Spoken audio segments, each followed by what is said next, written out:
Shalom Bapak Ibu Saudara, Shalom. Boleh megang tangan saudara yang siap memuji Tuhan, menyembah Tuhan. Berikan tepuk tangan meriah bagi Tuhan kita lebih dahsyat lagi, katakan amin. Mari sama-sama kita siapkan hati kita untuk boleh menyembah Tuhan, memuji Tuhan.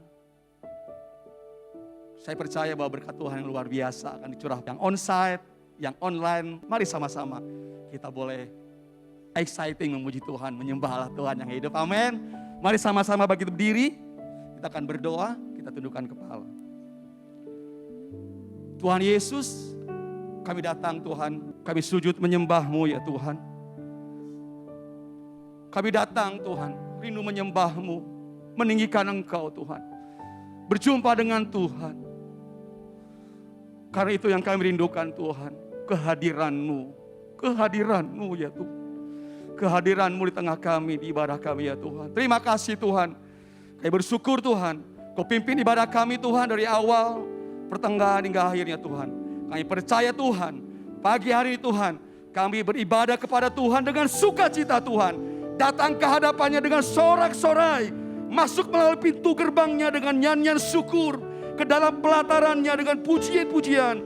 Bersyukurlah kepadanya, pujilah namanya, sebab Tuhan baik, bahwasanya untuk selama-lamanya. Haleluya, kami siap memuji-Mu dan menyembah-Mu di dalam nama Yesus.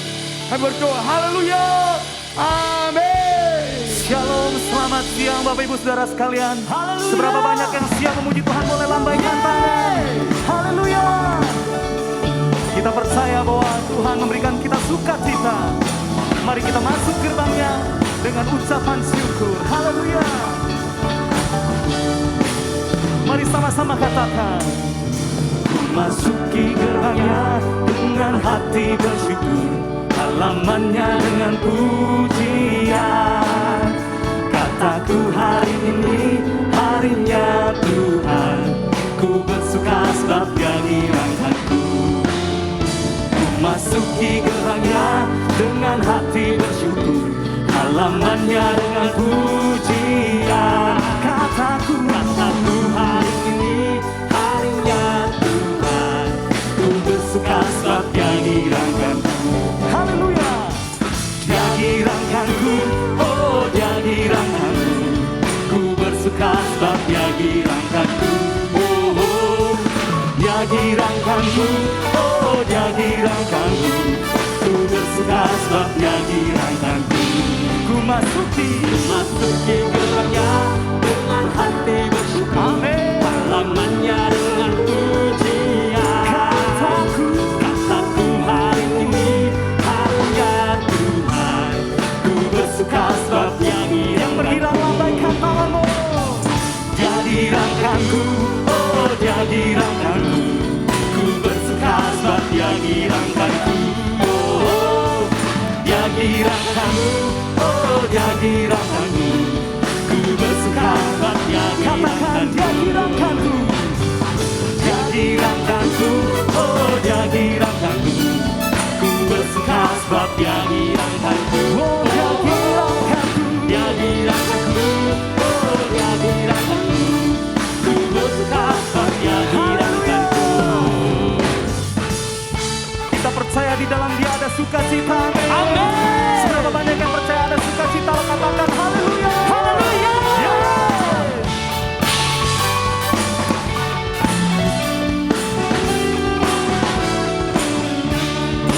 Mari sama-sama kita katakan.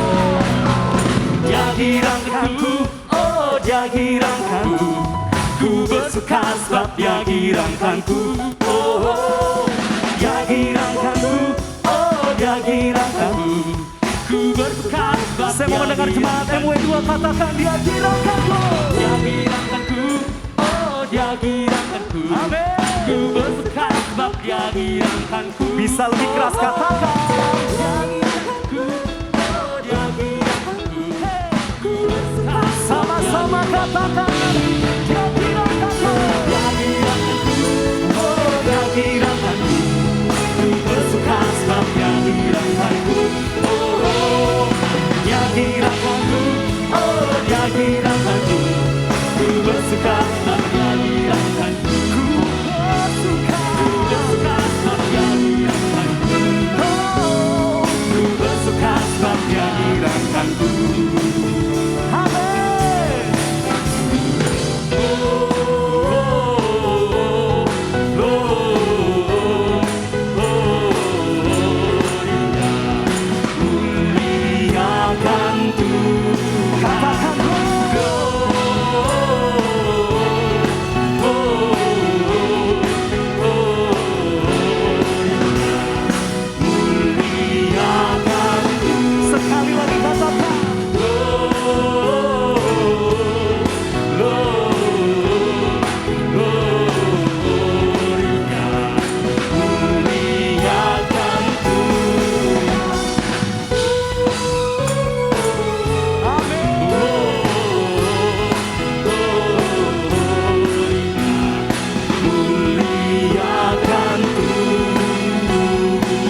hadapan Tuhan, sembah Dia. Sembah dan puji, Sembah puji Dia. Sekali lagi katakan sembah. Kami menyembah Engkau Tuhan Raja kami. Engkau yang layak terima pujian. Haleluya. Nyatakan dengan iman, katakan sembah dan puji, kami sembah.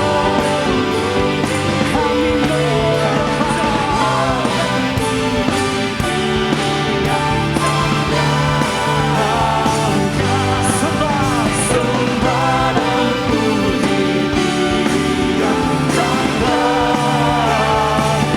Sekali lagi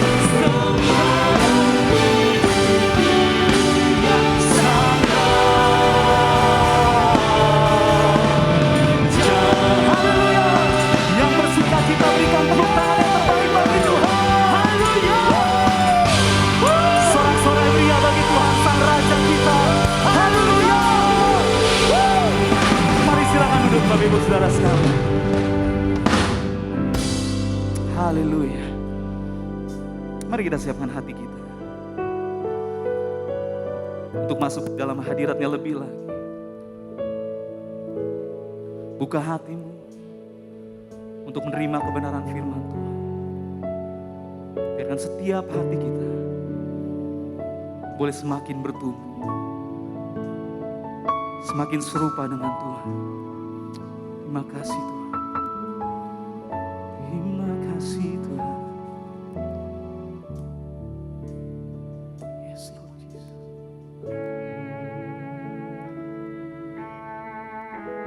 Terima kasih Tuhan Yesus.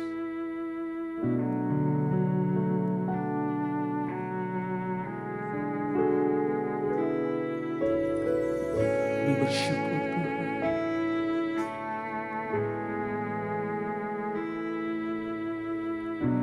Terima kasih Yesus. Rasakan hadiratnya lebih dalam. Rasakan hadiratnya. Terima kasih Tuhan.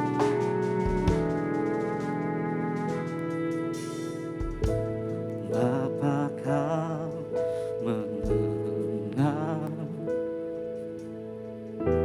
seruan hatiku, tak pernah Kau lepaskan dari kasih-Mu. Lewat lembah gelap Kau temani aku, Roh-Mu bekerja selalu untuk kebaikanku.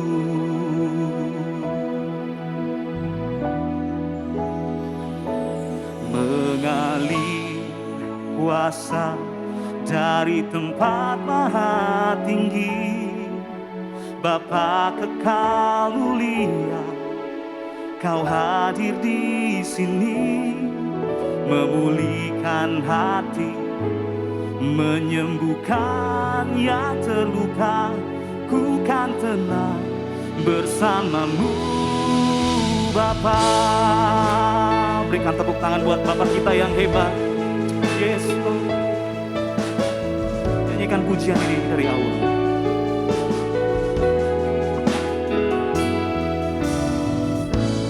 Bapa Kau mendengar seruan hatiku, tak pernah Kau lepaskan dari kasih-Mu. Lewat lembah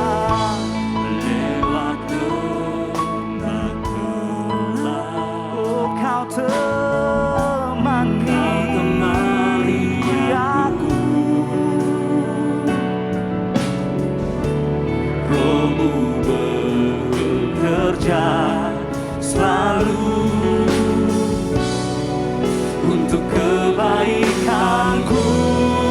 Mari sama-sama bangkit berdiri, katakan Mengalir kuasa dari tempat maha tinggi, Bapa kekal mulia, Kau hadir di sini, memulihkan hati, menyembuhkan luka terluka, tenang bersamamu Bapa.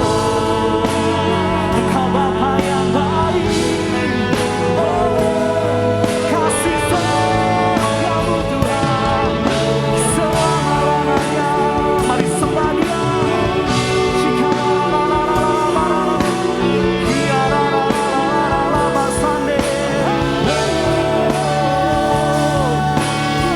Terima kasih. Kami bersyukur buat kasih setia-Mu Tuhan yang tidak pernah melepaskan setiap kami. Haleluya.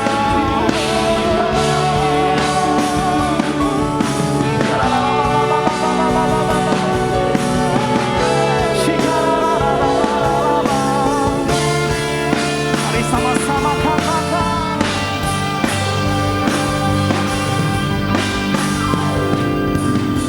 Mengalir kuasa dari tempat maha tinggi, Bapa kekal Kau hadir di sini.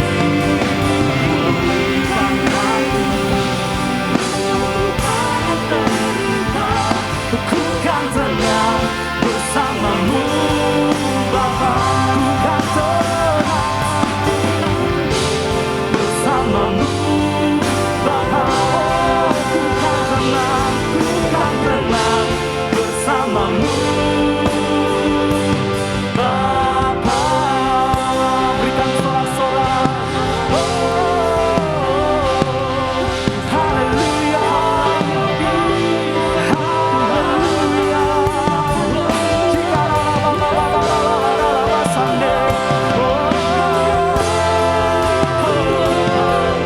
Haleluya.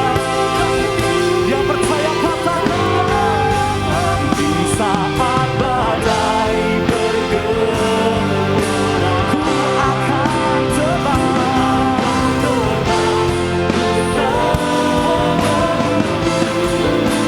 Bapa Kau Raja atas semesta, Tenang sekali lagi katakan, di saat badai akan terbang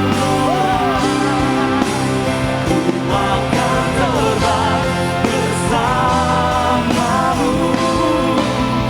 Bapa Kau Raja atas semesta, tenang ku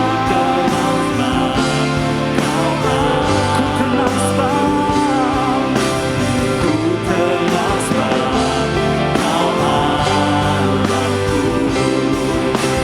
ku kan tenang.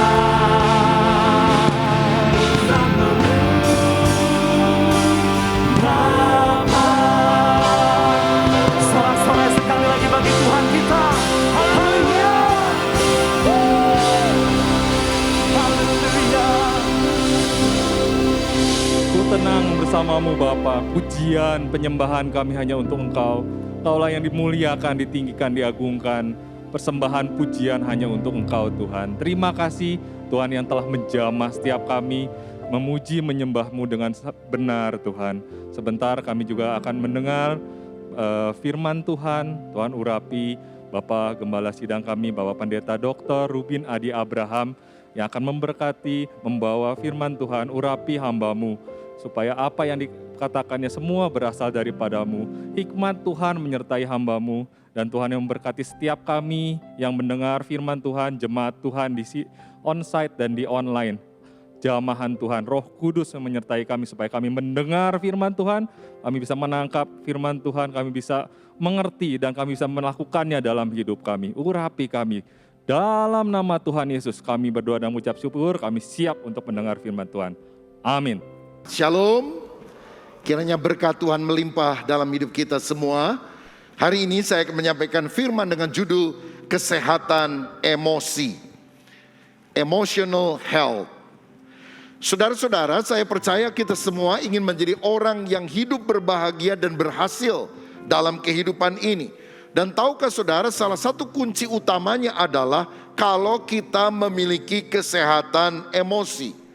Karena orang yang memiliki emosi sehat itu memiliki sikap positif terhadap dirinya, terhadap kehidupan ini.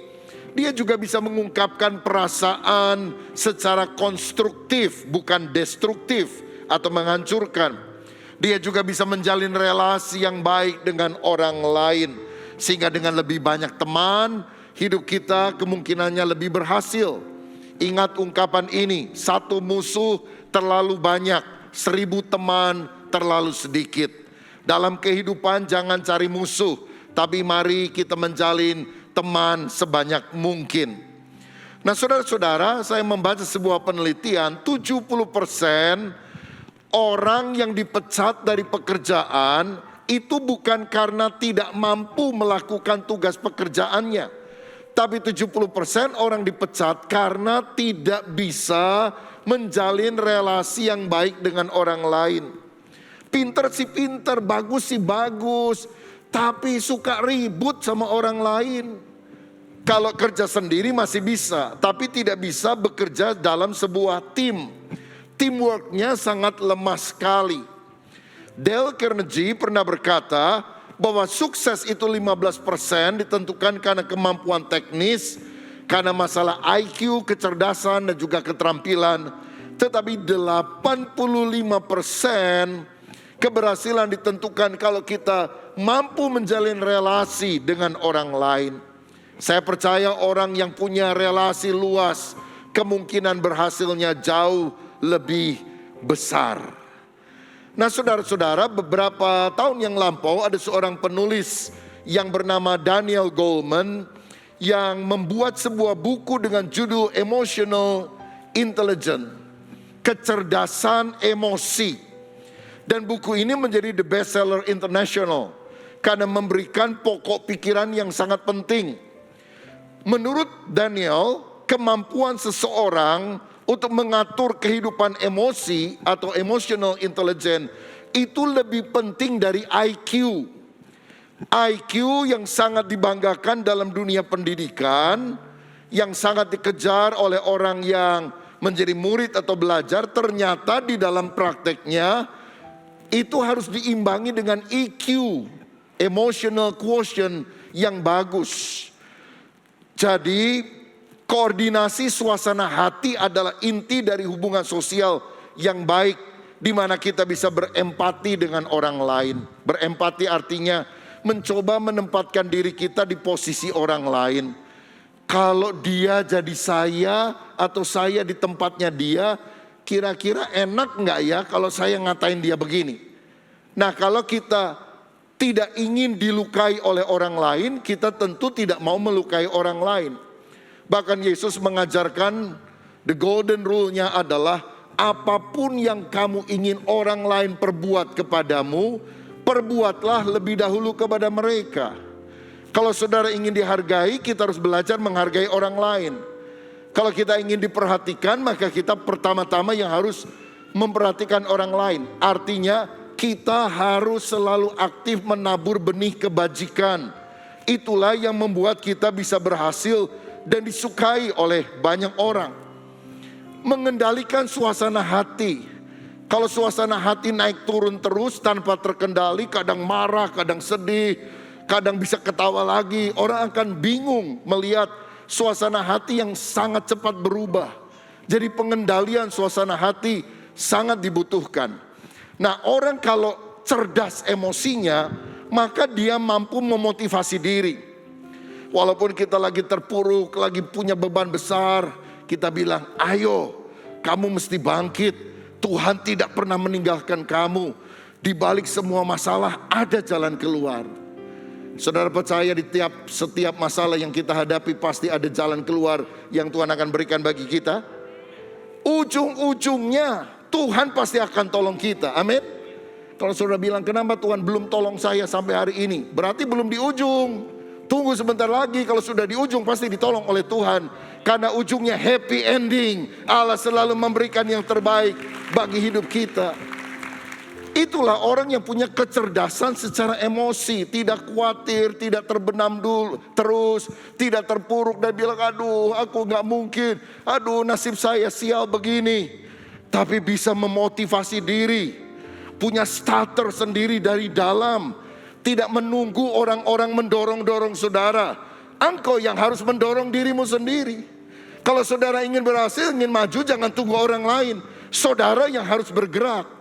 Dan itu yang akan memberikan kemampuan untuk kita meraih perkara yang besar. Orang yang punya emotional intelligence itu tahan menghadapi kegagalan. Apalagi dalam situasi pandemi semacam ini. Kita udah 2 tahun saudara COVID-19. Dan tahun 2022 disebut oleh banyak orang sebagai tahun yang uncertainty. Tahun yang tidak menentu.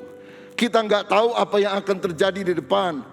Tapi saya mau bilang dalam situasi ini dibutuhkan resilient, keteguhan hati, ketangguhan. Mau berapa tahun lagi kayak COVID masih melanda dunia, saya percaya saya bisa mengatasinya. Saya bisa hidup bersama dengan Tuhan. Saya akan berhasil karena Dia tidak pernah meninggalkan saya. Dia selalu mengasihi saya. Itu orang yang emosinya sehat. Dia bisa mengendalikan emosinya, bahkan menunda kepuasan. Kalau saudara ingin beli rumah, saudara harus tahan diri ketika ada liburan, Natal dan Tahun Baru untuk jalan-jalan ke luar kota, ke luar negeri dan sebagainya. Karena kita punya sebuah target yang lebih besar. Rumah lebih primer daripada tamasya misalnya. Nah begitu juga orang yang punya kecerdasan emosi, dia bisa mengatur keadaan jiwa. Walaupun mungkin dia lagi kesal dan sebagainya, dia tidak meluapkan secara destruktif. Dia mungkin harus tahan, tarik nafas panjang. Dia harus bilang dalam hati, haleluya, beri saya kesabaran Tuhan. Tapi itu yang membuat dia bisa mengelola emosi dengan positif. Nah kalau saya baca dalam Alkitab, dalam surat 3 Yohanes 1 ayat 2 dan sampai 4 dikatakan begini.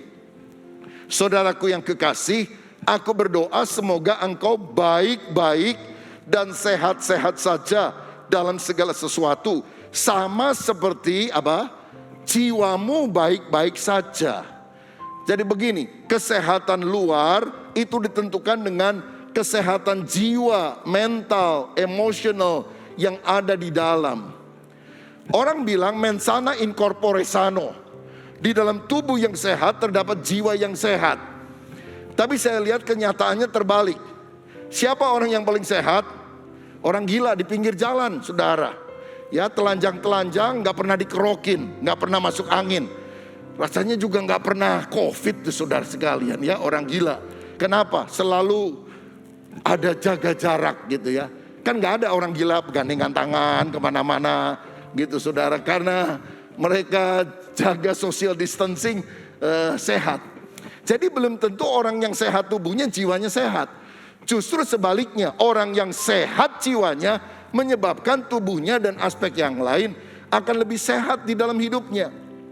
Saudara tahu 60% orang yang ada di rumah sakit di Amerika Serikat itu menderita psikosomatis. Soma atau tubuhnya sakit karena psiho, jiwanya yang gelisah, jiwanya yang tegang. Jadi Yohanes berkata, aku berdoa supaya jiwamu baik, maka keadaan luarmu engkau akan sehat.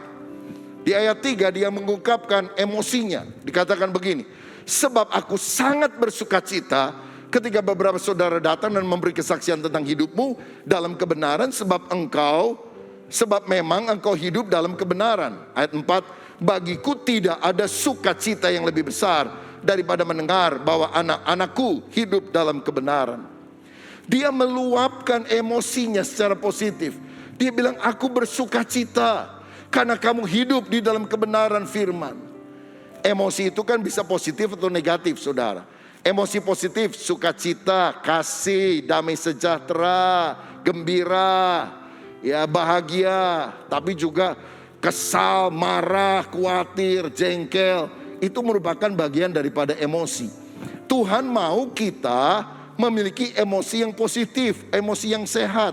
Seperti Paulus bilang, aku sangat bersukacita. Berarti Tuhan mau kita meluapkan, mengungkapkan emosi yang positif, yang konstruktif di dalam kehidupan ini. Mengapa? Sebab emosi yang negatif itu bisa menyakiti tubuh, bisa merugikan hidup kita. Orang yang marah bisa bikin livernya jadi sakit, sedih bikin sakit paru-paru, khawatir bikin sakit lambung, stres bikin sakit jantung dan otak, ketakutan bikin sakit ginjal. Berantem sama mertua, darah tinggimu kumat. Berantem sama pacar atau pasangan, migrennya muncul. Saudara-saudara, tapi kalau kita hidup rukun, sukacita, imun tubuh kita lebih sehat, lebih kuat. Penyakit bisa datang tapi antibodinya lebih kuat. Kita sehat karena hati yang gembira adalah obat yang manjur. Haleluya, puji Tuhan. Karena itu sukacita senantiasa. Nah, apa sih bedanya orang yang emosinya sakit dan emosinya sehat? Mari kita lihat gambar berikut ini. Orang yang emosinya sakit itu pikirannya biasanya sulit konsentrasi, nggak fokus. Badan ada di gereja, pikiran ada di mall. Ya, badan ada di mall, pikiran ada di gereja. Susah ya, nggak mungkin rasanya. Mendingan mana sih saudara? Badan saudara ada di mall tapi pikirannya di gereja, atau badannya di gereja pikirannya di mall? Yang pertama atau kedua lebih bagus? Ya, yang paling bagus itu badannya di gereja, pikirannya di gereja gitu ya. Jadi jangan mikir habis ini kemana, mau makan apa, sama apa begitu. Konsentrasi sama firman Tuhan. Yang kedua, perasaannya gelisah, takut, khawatir, tidak bisa mengatasi masalah. Dan dia kemudian melakukan tindakan-tindakan merugikan. Baik merugikan orang lain maupun merugikan dirinya sendiri. Sebaliknya, kalau kita punya emosi yang sehat, pikiran kita positif, optimis. Susah loh kata orang, nggak apa-apa, aku tahu walaupun susah pasti ada jalan. Karena Tuhan memberikan kemenangan kepadaku. Punya tujuan hidup yang jelas, punya perasaan positif, ada kasih, sukacita, damai sejahtera, dan semangat menghadapi kehidupan ini. Yang ketiga, tindakannya juga menjadi berkat, bukan hanya bagi diri tapi juga bagi orang lain. Nah, saya melihat di dalam Efesus pasal 4 ayat 31 dan 32, firman Tuhan mengajarkan supaya kita meninggalkan emosi negatif dan memiliki emosi positif. Dikatakan demikian, segala kepahitan, kegeraman, kemarahan, pertikaian, dan fitnah hendaklah dibuang dari antara kamu, demikian pula segala kejahatan.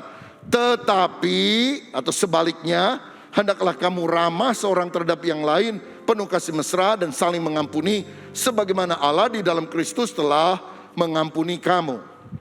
Dari ayat ini saya melihat ada ciri orang yang emosinya negatif yang bertolak belakang dengan ciri orang yang emosinya sehat. Ciri orang yang emosinya sakit adalah pahit hati, dendam. Awas ya, sampai 7 keturunan saya nggak akan maafkan kamu. Oh, membara, mendidih di hati, geram, marah-marah, suka bertikai, berkelahi satu dengan yang lain. Ada orang kemana-mana bawaannya ribut aja. Ada spirit perang yang besar di dalam dirinya. Sulit diajak hidup damai. Ini jenis manusia sulit yang merugikan sesama tentunya. Suka memfitnah, bikin hoax sana sini. Dan itu semua akan menuntun pada perbuatan yang jahat. Sedangkan orang yang ciri emosinya sehat adalah dia ramah sama orang lain, penuh kasih mesra, dan saling mengampuni, mau memaafkan orang yang bersalah. Betapa sukacitanya hidup ini kalau ditandai dengan keramah tamahan, kasih, pengampunan, kesatuan, damai, dan bukan terus bertengkar dan membuat keributan. Nah, kadang-kadang saudara, orang sudah jadi Kristen, pergi ke gereja, tapi emosinya itu masih belum terkontrol. Contohnya, satu kali Yesus dan murid-muridnya melintasi daerah Samaria. Dan mereka dengar bahwa ternyata Yesus juga akan melanjutkan perjalanan, tidak hanya berhenti di Samaria melayani mereka, tapi kepada orang-orang Yahudi yang ada di Yerusalem. Begitu orang Samaria dengar hal itu, mereka menolak Yesus dan rombongan. Kenapa?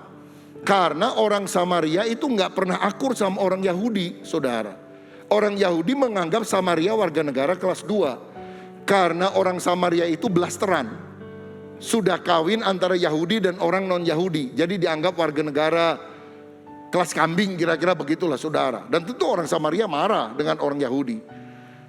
Lalu ketika mereka dengar Yesus dan murid-muridnya mau melayani orang Yahudi, juga melayani orang Samaria, kan Yesus tidak membeda-bedakan suku bangsa, mereka tidak mau. Dan udah, kalau mau melayani orang Yahudi, keluar dari Samaria, nggak usah di sini.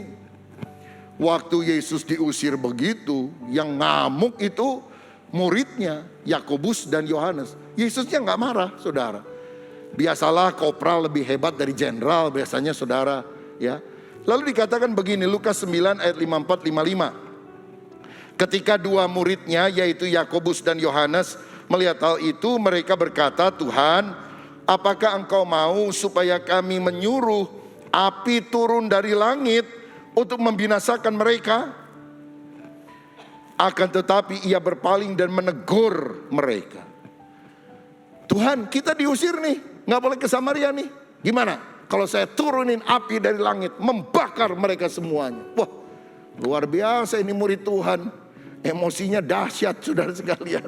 Yesus memarahi mereka, menegur. Kata menegur yang dipakai di sini adalah kata yang juga dipakai ketika Yesus mengusir roh jahat dalam diri seseorang. Artinya Yesus sangat tidak suka kalau kita punya emosi negatif yang kemudian membawa kita pada tindakan destruktif yang merusak orang lain. Ya, kalau mereka nggak mau terima, udah kita jalan saja. Gitu aja kok repot. Emangnya gue pikirin. Yesus santai, tenang, saudara. Murid-muridnya yang gregetan. Sampai Yesus pernah menamai dua orang ini, Yakobus dan Yohanes, dengan gelar Boanerges. Artinya anak-anak guru. Tahu guru, geledek, halilintar? Ya, ada film itu, Gundala Putra Petir. Ini kira-kira anaknya Gundala gitu, saudara. Anaknya Putra Petir. Banyak kali kita juga demikian dalam kehidupan. Istri cerewet di rumah, duar, kita sambar dengan guru, maki-maki istri. Atau mungkin sebaliknya, istri ketika lihat suaminya penghasilannya tidak memenuhi keinginannya, duar, dimaki-maki. "Kamu itu gak seperti tetangga kita, usaha dong mas, masa begini terus?" Mungkin saudara hari-hari ini sedang mengeluarkan guntur, geledek, guru kepada saudaramu, adikmu, kakakmu, atau kepada mertua, atau kepada menantu. Duar. Udah jadi orang Kristen, udah ke gereja, haleluya, hidup penuh kasih katanya. Tapi seringkali emosi kita masih negatif loh, saudara. Sehingga Yesus harus memperbaharui kehidupan kita menjadi orang yang lebih stabil, lebih sabar, lebih belajar mengampuni orang-orang yang bersalah. Saya ingin ajak saudara lihat sekarang contoh dua orang yang berselisih, dua orang yang berseteru di dalam Alkitab. Tapi lihat, satu punya emosi negatif, satu lagi meresponinya secara positif. Walaupun dia menjadi korban dalam perseteruan itu. Orang ini adalah Saul, Raja Saul, dan Daud yang sebetulnya adalah panglima perangnya. Saudara tahu, Daud itu yang mengalahkan Goliat. Daud yang selalu maju paling depan mengalahkan orang-orang Filistin. Raja Saul kan di belakang, saudara.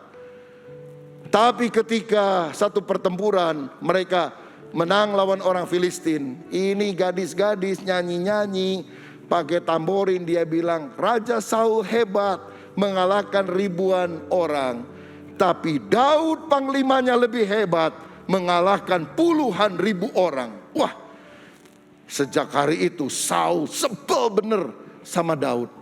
Pada Daud salahnya apa? Dia malah nolongin Saul, dia membantai musuh-musuhnya, tapi kenapa disebelin, dijengkelin sama Saul? Karena Saul takut jangan-jangan nanti kerajaannya, tahtanya akan berpindah kepada Daud. Ini ciri orang yang sakit emosinya. Dia jadi iri. Dia sangat marah kepada Daud. Dia ingin menyakiti, membunuh Daud. Satu kali Daud sedang main kecapi menghibur Saul. Saul ambil tombaknya, dia lempar mau bunuh Daud, saudara. Sampai Daud bingung, salahnya apa? Dan sepanjang hidupnya Saul takut jangan-jangan tahtanya direbut. Padahal Daud itu sangat loyal, sangat setia. Ngomong-ngomong, Daud ini sebetulnya adalah menantunya Saul. Karena ada anaknya Saul namanya Mikal jatuh hati kepada panglima yang namanya pahlawan yang namanya Daud ini, akhirnya menikah. Bayangkan ini perseteruan yang paling hebat itu dalam keluarga seringkali. Ini mertua sama menantu kan saudara. Dan sepanjang hidupnya Saul memusuhi Daud. Dan akibatnya apa? Saul diganggu oleh roh jahat. Dia tidak punya relasi yang baik dengan Tuhan. Saul asalnya diurapi oleh Roh Kudus.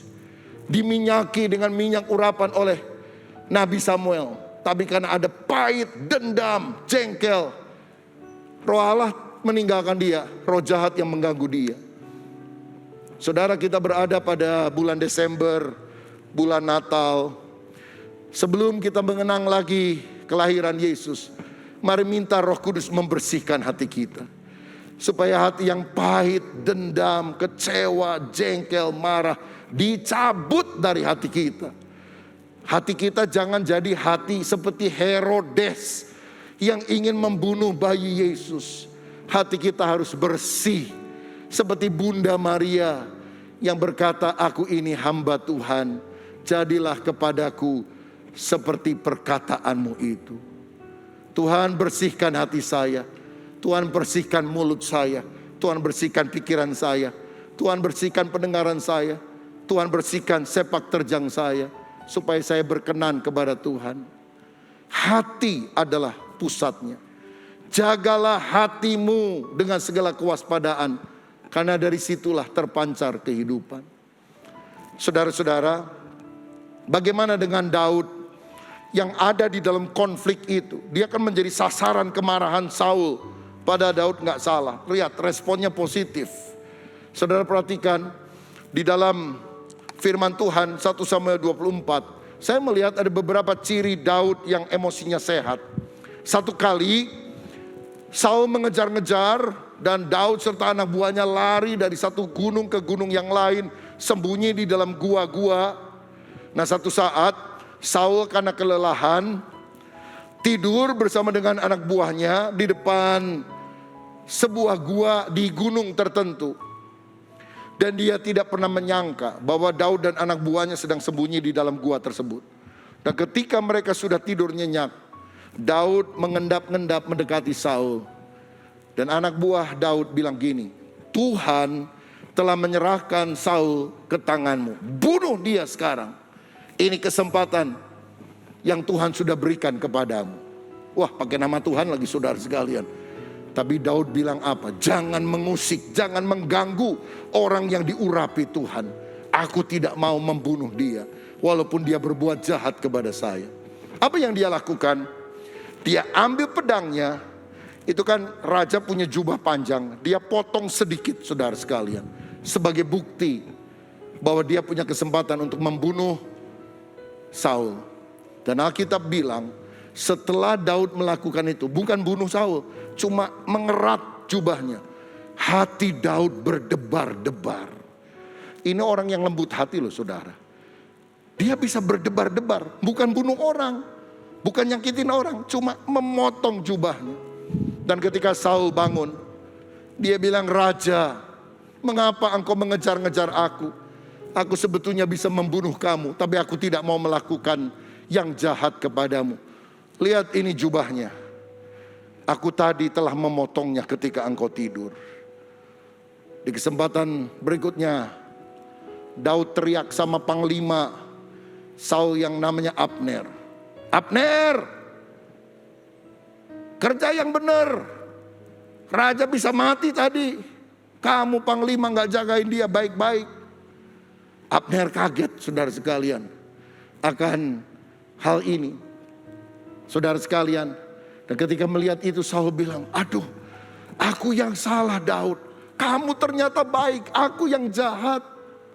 Saul menyadari bahwa dia ternyata melakukan kejahatan, tapi Daud tetap melakukan hal yang baik. Bisa mengendalikan diri, tidak mau menyakiti apalagi membunuh, mengasihi, mengampuni, tidak dendam, tetap berbuat baik walaupun orang berbuat jahat. Memiliki hubungan yang baik dengan Tuhan dan sesama. Itulah ciri orang yang emosinya sehat. Ini doa saya supaya kita di tengah dunia yang sudah rusak karena dosa ini selalu dianugerahi hati yang bersih, hati yang penuh dengan damai, hatinya Yesus dalam hidup kita. Karena Tuhan mengajar, jangan kamu kalah terhadap kejahatan, tapi kalahkanlah kejahatan dengan kebaikan. Nah, sekarang saya ingin ajak saudara untuk melihat secara cepat ada 5 kunci untuk memiliki kesehatan emosi yang kita perhatikan dari Filipi pasal 4 ayat 4-8. Dikatakan bersukacitalah senantiasa dalam Tuhan. Sekali lagi kukatakan bersukacitalah, itu yang pertama. Yang kedua, hendaklah kebaikan hatimu diketahui semua orang, Tuhan sudah dekat. Yang ketiga, janganlah hendaknya kamu khawatir tentang apapun juga, tetapi yang keempat, nyatakanlah dalam segala hal keinginanmu kepada Allah dalam doa dan permohonan dengan ucapan syukur.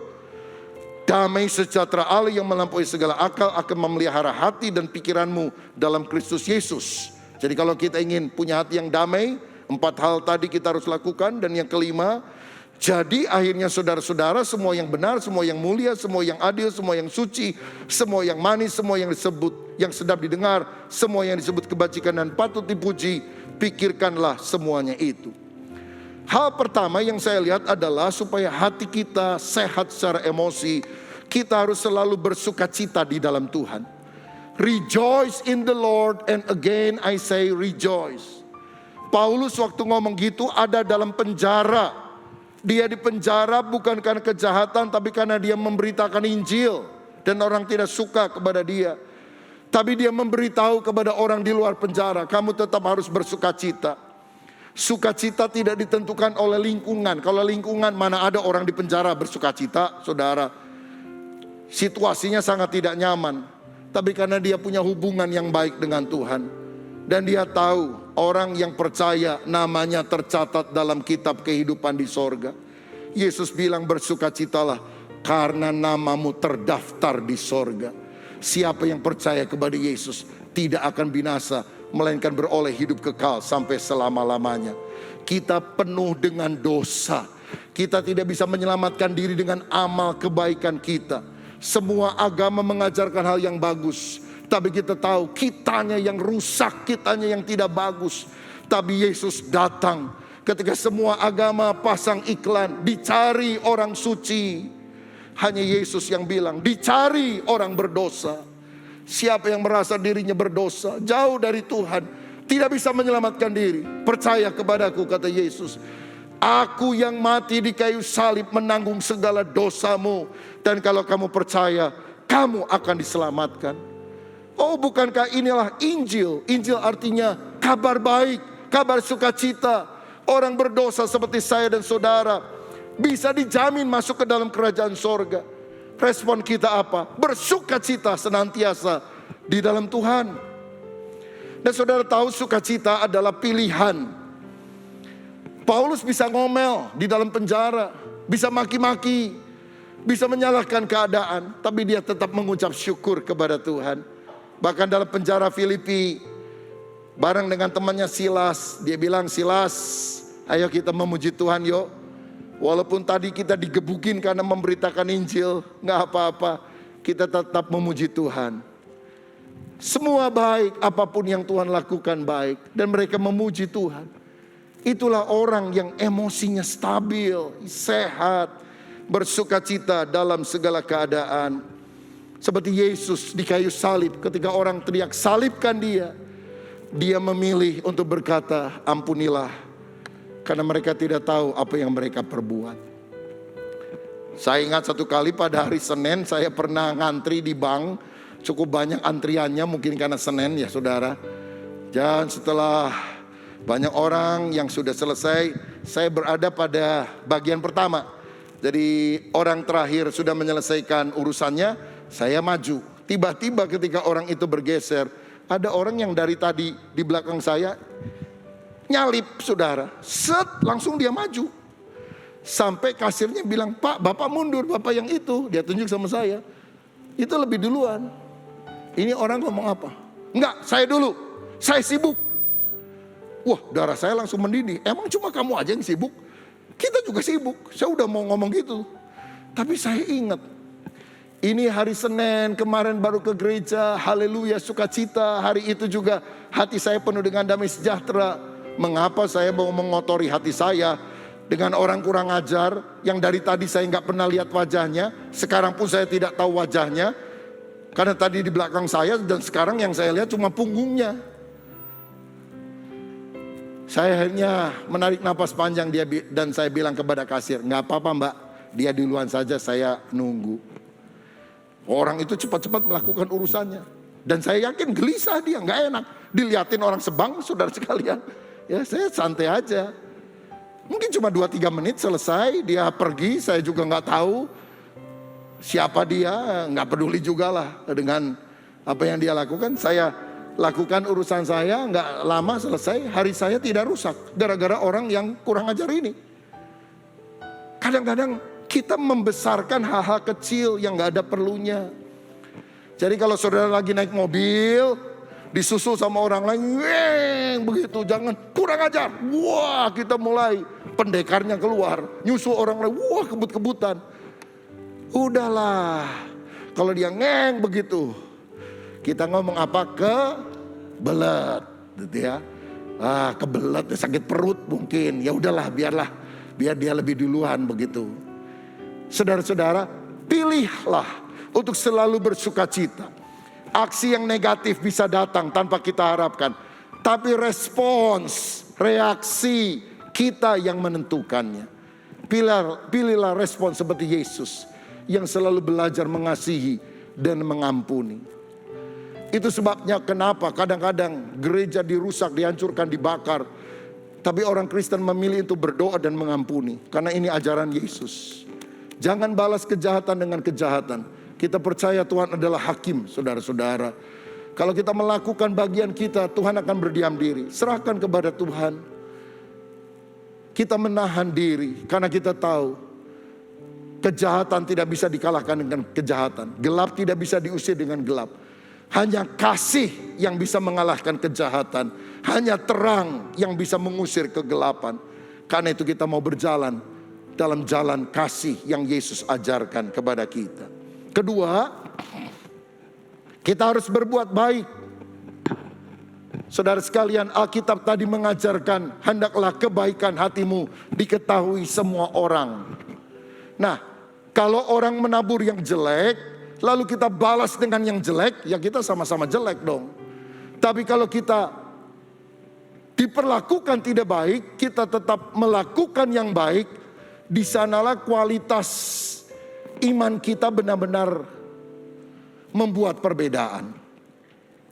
Ibu Teresa pernah berkata begini, "Bila engkau baik hati, bisa saja orang lain menuduhmu punya pamrih.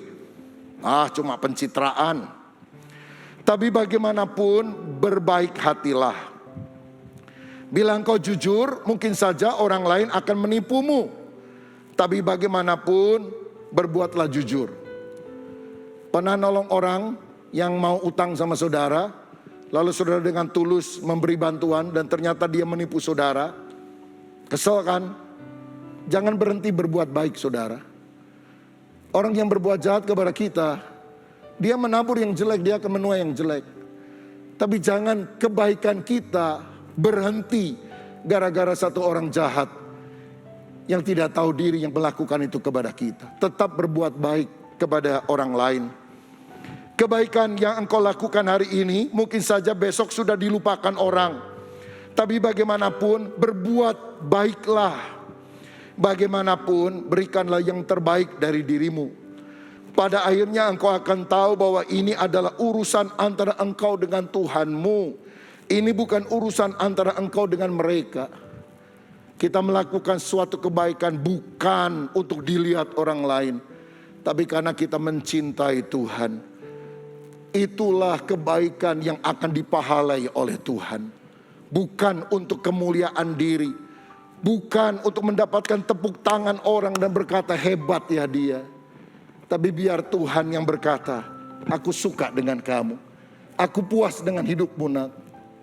Apa gunanya semua dunia memuji kita, tapi Tuhan berkata aku gak suka dengan kamu. Habis kita saudara. Tapi walaupun orang berkata negatif tentang kita, kalau Yesus membela kita dan berkata, baik sekali perbuatanmu, aku suka dengan hidupmu. Itu yang kita harus miliki dalam kehidupan. Yang ketiga, buang kekhawatiran. Ada 5B. Yang pertama tadi, bersukacita dalam Tuhan. Yang kedua, berbuat baik. Yang ketiga, buang kekhawatiran. Jangan kamu khawatir tentang apapun juga. Kekhawatiran merugikan kita. Karena itu hindari berita-berita negatif, batasi sosial media yang tidak perlu. Buang kekhawatiran yang berlebihan. Yang keempat, berdoa. Jangan kamu khawatir, tapi kamu harus berdoa. Dalam hadirat Tuhan ada ketenangan dan damai sejahtera. Banyak doa hari-hari ini. Engkau akan terhubung dengan kuasa yang tanpa batas. Ada Allah yang duduk di atas tahta. Dia yang memegang pemerintahan atas dunia ini. 1000 boleh rebah di sebelah kanan, 10.000 jatuh di sebelah kiri, 10.000 jatuh di sebelah kanan. Kalau belum waktunya Tuhan, kita akan tetap berdiri dengan sehat. Selembar rambut tidak jatuh dari atas kepala kita kalau tidak diizinkan oleh Tuhan. Tuhan akan pelihara burung di udara aja gak pernah menanam menyiram. Tuhan pelihara. Masa kita anak-anak Tuhan khawatir, takut? Daripada takut lebih baik berdoa kepada Tuhan. Dan dalam doa bukan hanya minta, memohon, tapi ada ucapan syukur. Terima kasih sama Tuhan. Tuhan senang loh dengan anak-anaknya yang bilang terima kasih. Kalau saudara punya anak kecil, kita bawa oleh-oleh mainan. Dia bilang terima kasih papa, terima kasih mama, terima kasih oma, terima kasih opa. Oh, kita pengennya memberi lebih lagi kan. Coba kalau anaknya gak tahu terima kasih, mainan jelek murah lagi. Mau saudara kasih? Tentu tidak. Belajar mengucap syukur di dalam segala hal. Bukannya karena kita sudah kaya raya maka kita mengucap syukur. Tapi percaya kalau saudara banyak mengucap syukur, engkau akan lebih diberkati oleh Tuhan. Bukannya keluarga kita sudah sempurna harmonis, maka kita mengucap syukur. Tapi kalau kita banyak mengucap syukur, keluarga kita akan lebih harmonis. Bukannya karena kita gak punya masalah, maka kita mengucap syukur. Tapi kalau kita banyak mengucap syukur, masalah kita akan diselesaikan oleh Tuhan. Karena Dia mampu mengatasinya dan memberikan kemenangan kepada kita sekalian. Siapa yang percaya? Berikan tepuk tangan yang meriah untuk Tuhan. Dan B yang terakhir, berpikir benar. Semua yang benar, semua yang adil, semua yang mulia, semua yang suci, pikirkan semuanya itu. Tiap hari kalau saudara ingin mengalami ketenangan dalam jiwa, isi hati kita dengan firman Allah. Baca perjanjian lama, mungkin Mazmur 1, Mazmur 2 pasal sehari. Singkat kok saudara sekalian. Mazmur 1 dan 2 gak sampai selembar. Tambah lagi perjanjian baru, mulai dari Matius 1 dan 2. Jadi 2 perjanjian lama, 2 perjanjian baru. Baca terus sampai belakang, baca terus sampai belakang. Firman Tuhan akan menguatkan kita karena kita diisi oleh kebenaran-kebenaran sorgawi. Saudara boleh baca pikiran rakyat, tapi Alkitab adalah pikiran Allah lebih dari pikiran rakyat. Saudara boleh baca Kompas, tapi Alkitab adalah kompas kehidupan sejati yang akan menunjukkan jalan yang benar. Saudara boleh baca suara pembaruan, tapi Alkitab adalah suara Allah yang sungguh-sungguh sanggup membarui hidup kita. Saudara boleh baca Jawa Pos, Jakarta Pos, tapi Alkitab adalah surga pos yang Dia kirim kepada kita.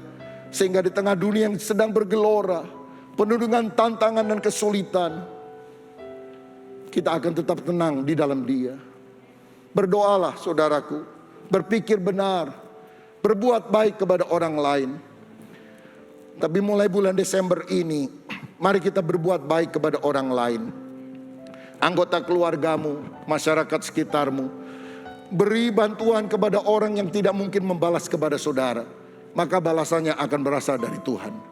Memberi bukan mancing. Memberi harus tulus tanpa pamrih.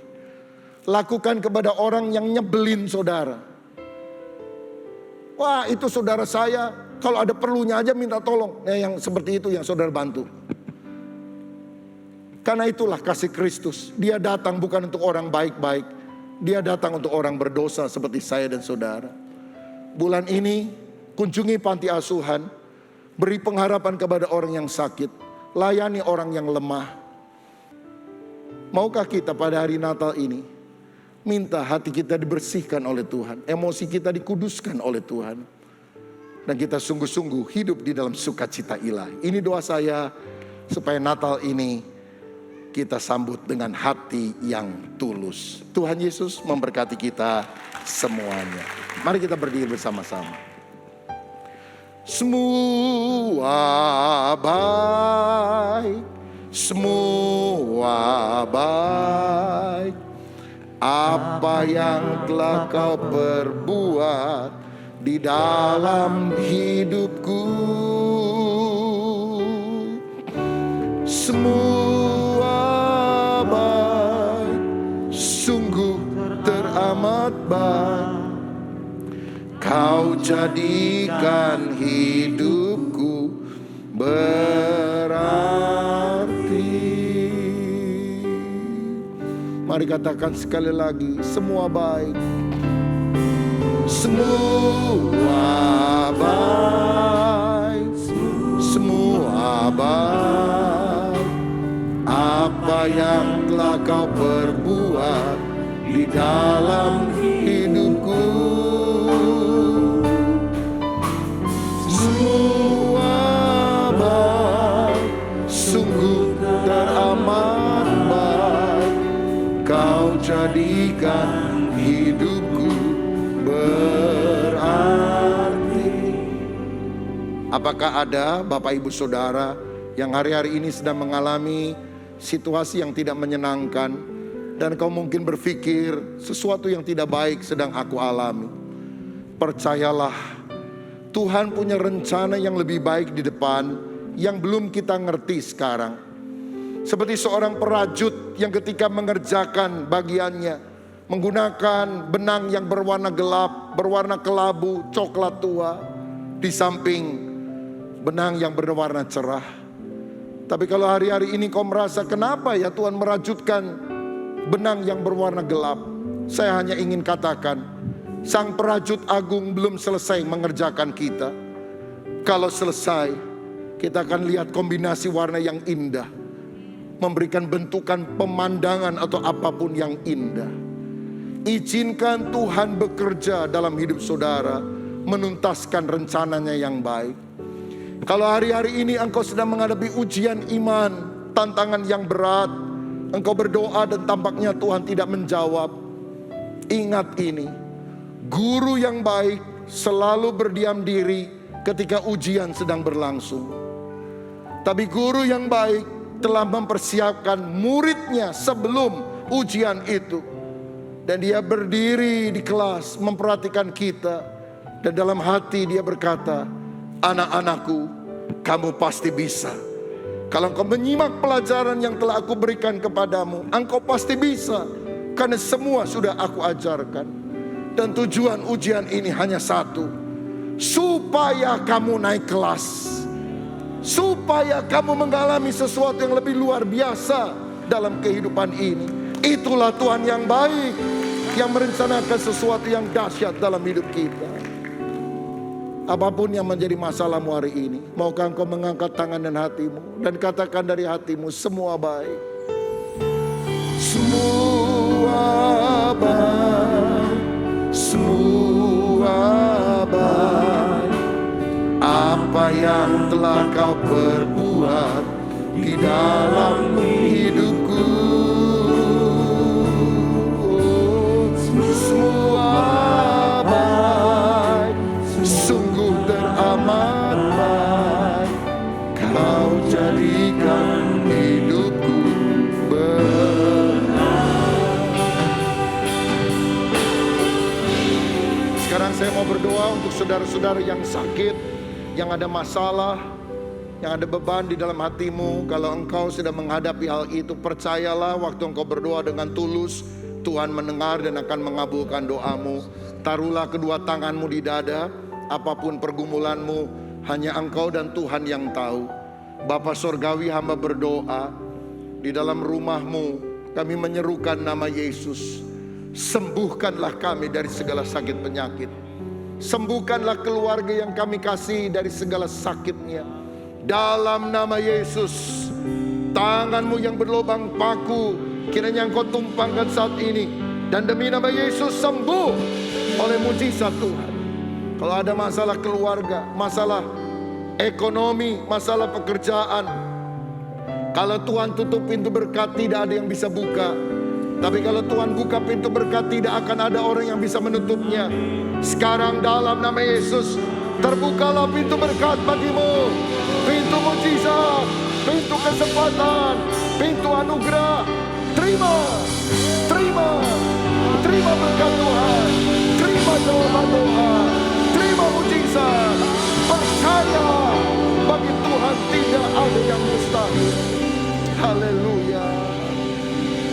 Semua baik, semua baik. Apa yang telah kau perbuat di dalam hidupku, semua baik, sungguh teramat baik. Kau jadikan hidupku benar. Kau jadikan.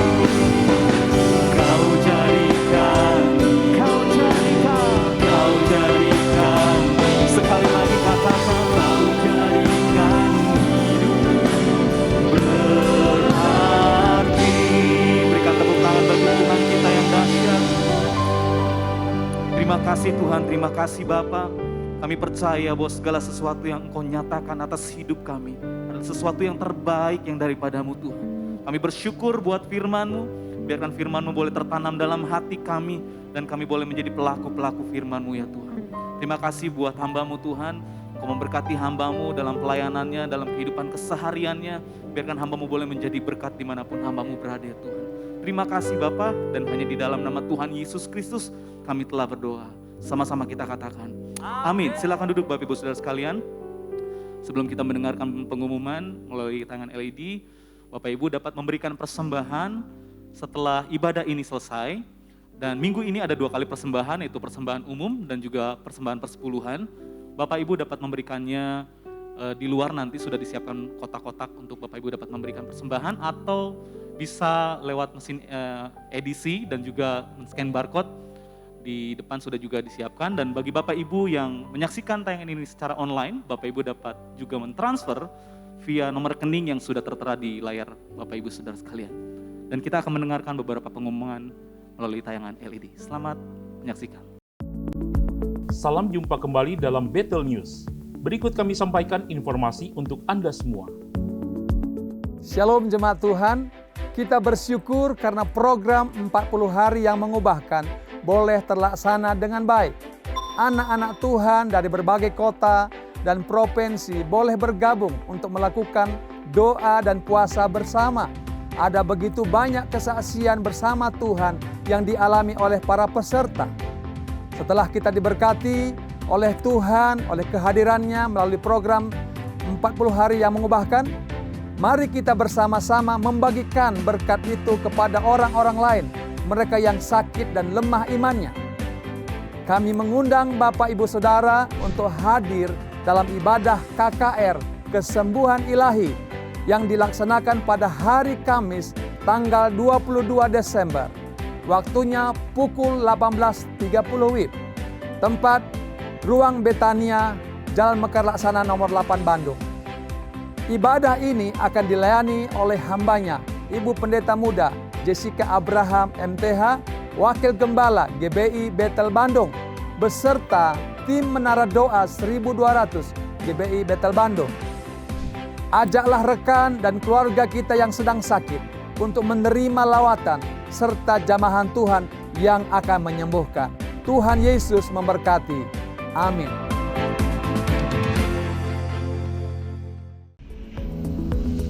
Bergabunglah dalam doa Sabtu pagi pada Sabtu 24 Desember jam 6 pagi bersama PDP Bonar Tanujaya yang dilakukan secara onsite di GBI Bethel Mekarwangi dan disiarkan online melalui YouTube channel GBI Bethel, dan doa Sabtu pagi di GBI Bethel Hyper Square jam 6 pagi bersama Pendeta Dr. Joko Prihanto.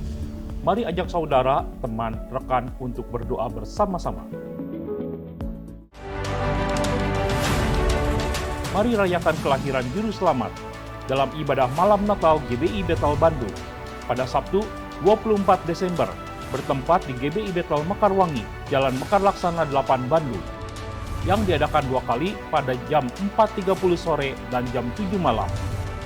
Hadir sebagai pembicara Pendeta Dr. Rubin Adi Abraham. Untuk hadir tidak diperlukan pendaftaran. Pastikan Anda telah divaksin dan gunakan masker sesuai standar kesehatan. Datanglah lebih awal untuk mendapat tempat di ruang ibadah dan juga ajak saudara kita yang lain untuk beribadah. Yesus datang untuk mengubah jalan hidupku.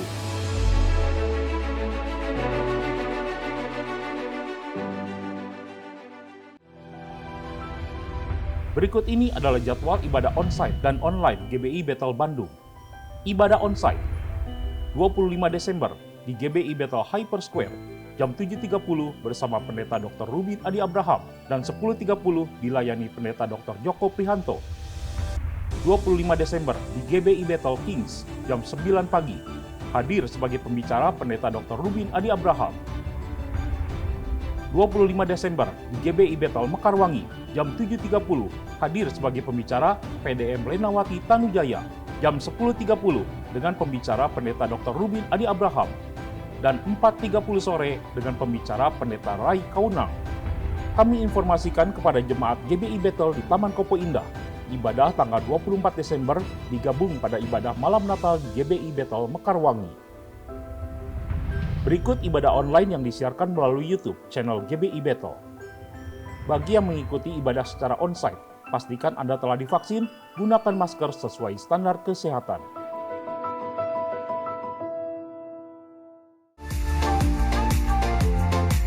Kami mengundang jemaat hadir dalam ibadah tutup tahun pada 31 Desember jam 5 sore. Dilakukan secara onsite di Main Hall GBI Bethel Mekarwangi. Ibadah dilayani Pendeta Dr. Rubin Adi Abraham yang disertai doa bagi keluarga-keluarga dan pembagian ayat emas bagi setiap pribadi. Masuki tahun 2023 dengan iman.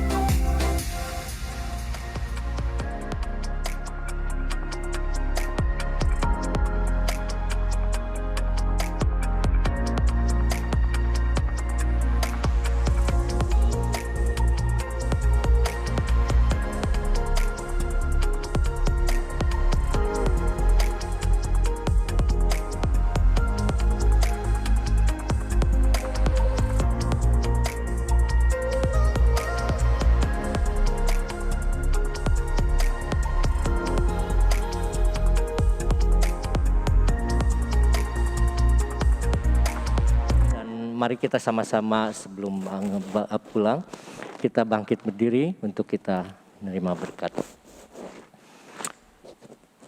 Bapa di dalam surga yang kami sembah dalam nama Tuhan Yesus Kristus, sungguh kami bersyukur kami boleh menerima kebenaran firman-Mu.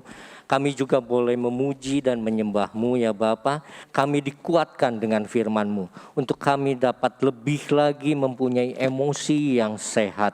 Sehingga kami boleh selalu dekat, selalu intim dengan Engkau ya Bapa. Kami juga mau berdoa untuk gembala sidang kami, Bapak Pendeta Dr. Rubin Adi beserta keluarga. Tuhan pakai dimanapun beliau melayani. Tuhan juga memberikan kekuatan, memberikan kesehatan, hikmat daripada Engkau ya Bapa untuk memenangkan banyak jiwa. Juga untuk Bapak Pendeta Dr. Julius Ishak dan Ibu Juliawati Tuhan, beserta keluarga besar sebagai penasehat dari kami semua Tuhan. Biarlah Engkau yang memberkati, Engkau juga memberikan kekuatan, memberikan kesehatan bagi hamba-Mu ini Tuhan. Di usia lanjutnya tetap melayani Engkau dengan begitu luar biasa, dan biarlah banyak jiwa juga ditambah-tambahkan untuk memenangkan. Kami juga mau berdoa Tuhan untuk pemerintahan bangsa Indonesia ini, untuk Pak Jokowi Tuhan sebagai presiden, dan juga Wakil Presiden Pak Maruf Amin.